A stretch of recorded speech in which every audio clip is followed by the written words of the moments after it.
Beryl strengthened to a Category 5 hurricane, the earliest on record for the Atlantic. I'm meteorologist Hannah Gard with Fox 8 New Orleans.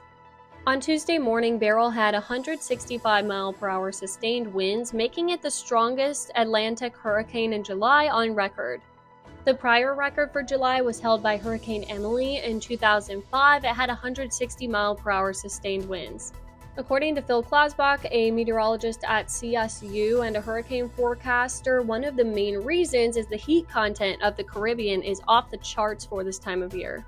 The heat content is more akin to what we should see in September, and you can see this faint red line. That's the heat content from last year, which was already record-setting.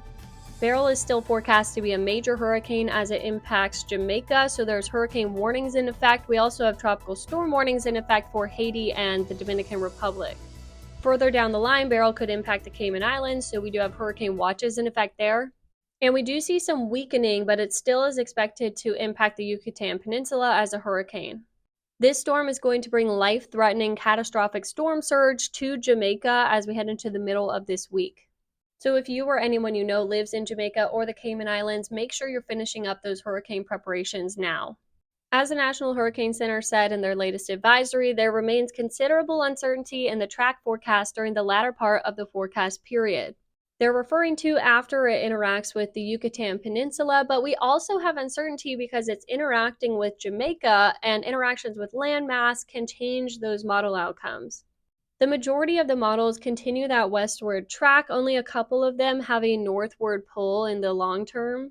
But there are still some ensembles that are showing a more northward track, meaning it would stay over water longer, and then a northward turn with a stronger storm.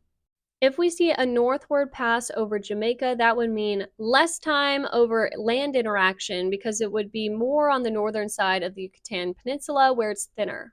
More land interaction would lead to a weaker storm because it's not spending as much time over these boiling sea surface temperatures. The high pressure that's steering the system over the southeastern U.S. also begins to shift eastward as we have this low pressure system coming over the Great Lakes. The timing and positioning of this trough is going to ultimately determine when and how quickly this would turn northward. A stronger storm has a higher propensity to take that northward turn too, so these intensity models showing that we could still see a strong storm as it enters the Gulf, that would be bad news. So for Gulf Coast residents, it would likely be a much weaker storm than what we're seeing right now, but it is something to watch as we head into the weekend. We could see some re-strengthening in the southwest Gulf.